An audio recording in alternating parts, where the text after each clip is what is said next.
Following the feedback provided by Dr. Dabbabi regarding my previous submission, this revised presentation, titled Kantinian Deontology and the Crisis in Gavis, a revised moral evaluation, aims to incorporate his scholarly suggestions for improvement.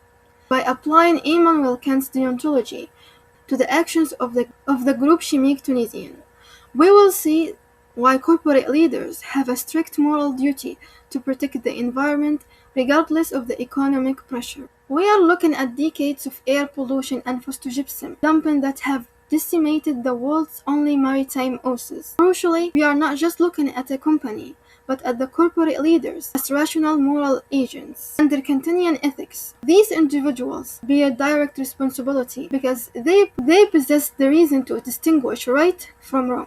To understand this case, we must examine the concept of goodwill. Kant argues that an action is only moral if it is done out of duty. For the leaders in Gavis, providing jobs or boosting the GDP, while beneficial, does not make their actions moral if they are violating their fundamental duties to the community.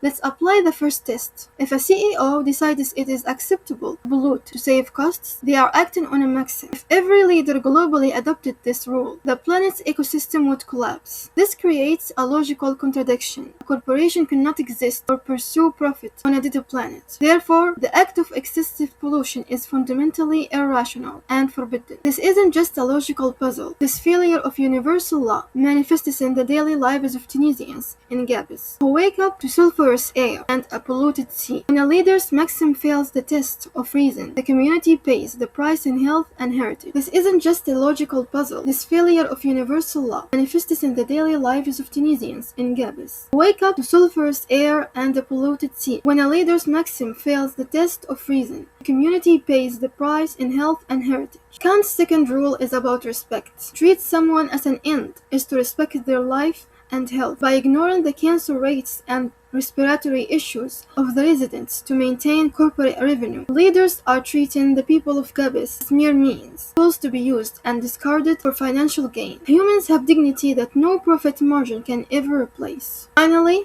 we are looking at the kingdom of ends, a society where everyone is both a subject and a lawmaker. Ask yourself, would a rational resident of Gavis ever vote for a law that allows them to be poisoned? Of course not, because they would never consent. The leaders are acting as outlaws in the moral community, breaking the social bond of mutual respect. In conclusion, the individual practices in Gavis fail every Kantinian test. They are logically inconsistent. They strip Tunisians of their dignity, and they destroy social harmony. Corporate leaders cannot hide behind jobs or utility. They have an absolute duty to stop the harm immediately. In deontology, duty is not a suggestion, it is a command of reason. Thank you for your time.